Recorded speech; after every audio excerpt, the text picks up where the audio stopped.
Hello and welcome to another edition of Another Book Review. This week I'll be reviewing the first 4 trades of the comic Black Hammer by Jeff Lemire and Dean Ormston.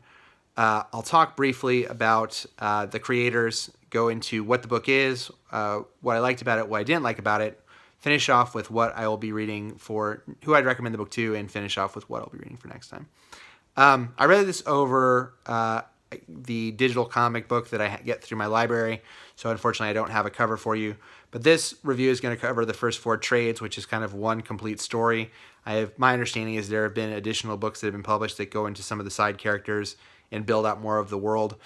But this review is just going to cover those things. Jeff Lemire and Dean Ormston are both comic book veterans. Lemire, I think, is still best known for his work on Sweet Tooth. He also had a run, I believe, on one of the X-Men books. Dean has done work with AD 2000 as well as some Vertigo stuff. Jeff is the writer. Dean did most of the artwork that I'm reviewing. There are some issues where there were some other artists who stepped in and actually had a very different style than Dean's, which was kind of nice. I'll talk a little bit about that. But Black Hammer is set in kind of its own unique universe. I don't believe the characters have appeared anywhere else. But the gist of the book is that 10 years ago, a group of superheroes a la the Avengers or the Justice League fought a Galactus/Darkseid character and defeated him. And mysteriously after this battle, they were transported to a town, I believe it's called Rockwood, and they are basically kept on a farm there for 10 years. And so 10 years have passed when the book starts. There are barriers to the town that if they go beyond the barriers, they perish. One of them, really early on in the book, the titular character Black Hammer, he tries to fly past the barrier not knowing that it's there, and he is killed. That's not really a spoiler. I mean, that happens very, very early on in the book, and it's kind of hinted at by the artwork. So the remaining characters are kind of stuck on this farm, and the book really is about how each one of them deals with this fact that they're stuck here, and some of them handle it differently than others. One of the characters who is a kind of similar to a Captain America/Batman. He's kind of a non-superhero. He's non-superpowered and looks like kind of a normal person. He's able to kind of relatively adjust well to it. He finds love in the town, and he begins dating a local waitress.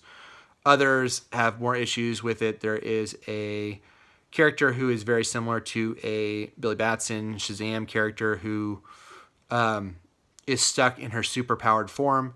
So before the book started, she was a woman who was in her 50s, but would still use her powers from time to time.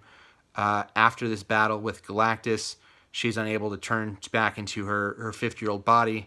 So she is basically trapped in the body of a 9-year-old for this 10 years, and that creates problems. There's a Martian Manhunter character who has his own issues as far as finding intimacy in the town.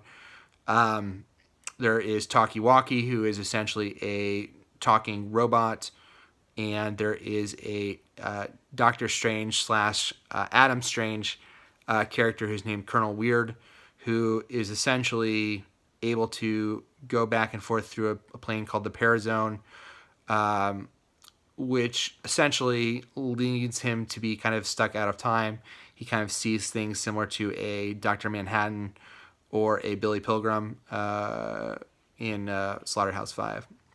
So he appears kind of disjointed and not mentally acute, really, to everyone he kind of meets.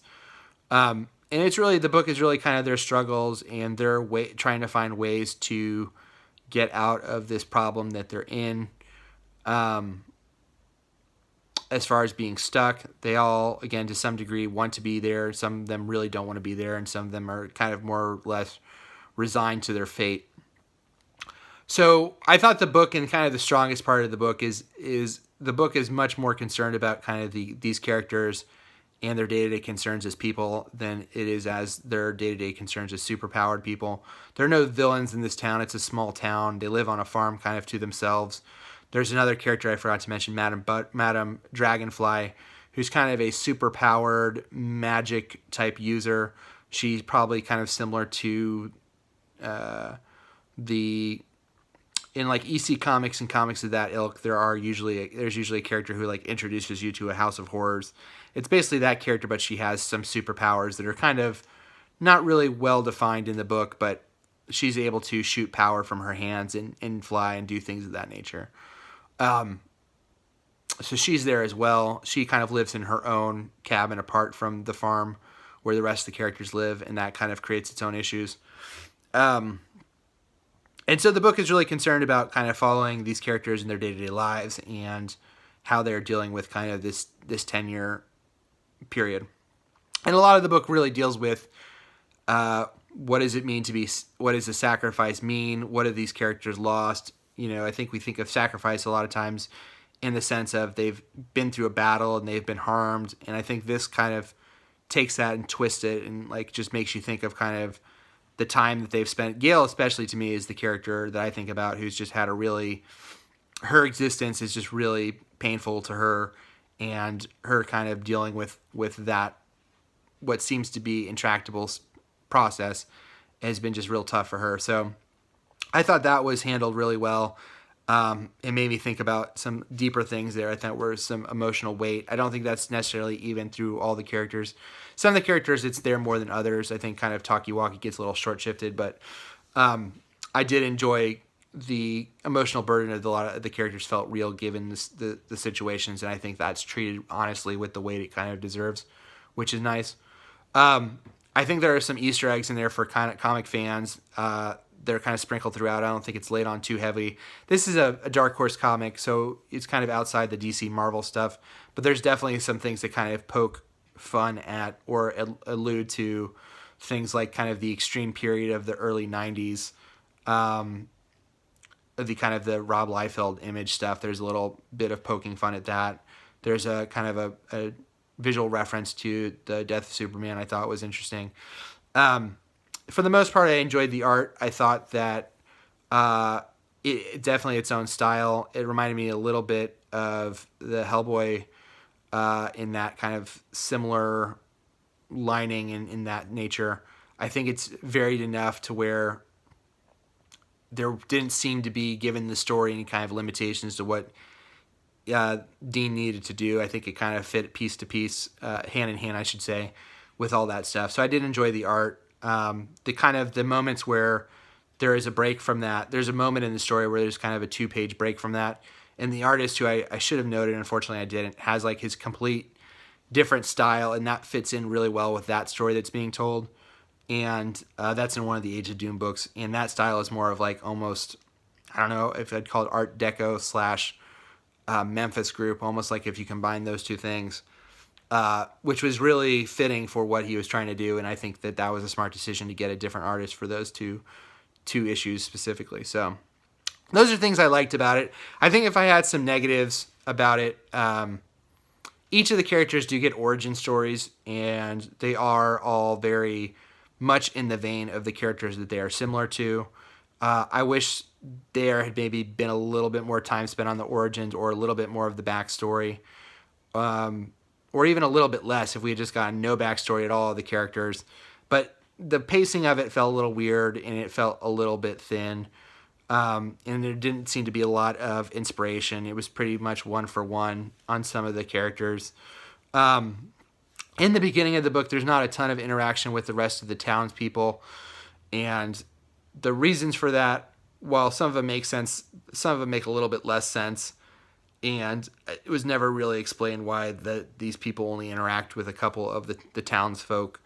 I kind of mentioned before Talkie-Walkie. I felt like that character specifically didn't really have a ton to do throughout the book, and some of the pacing I felt was kind of off of not only the origins, but just kind of the book in general. I wish there had been kind of spent more time in that period of the characters kind of going through the various difficulties they were going through. There is, it's not a spoiler, but there is something that kind of changes that stasis, and I think that period before the stasis was a little bit more interesting to me than the period after the stasis and the change.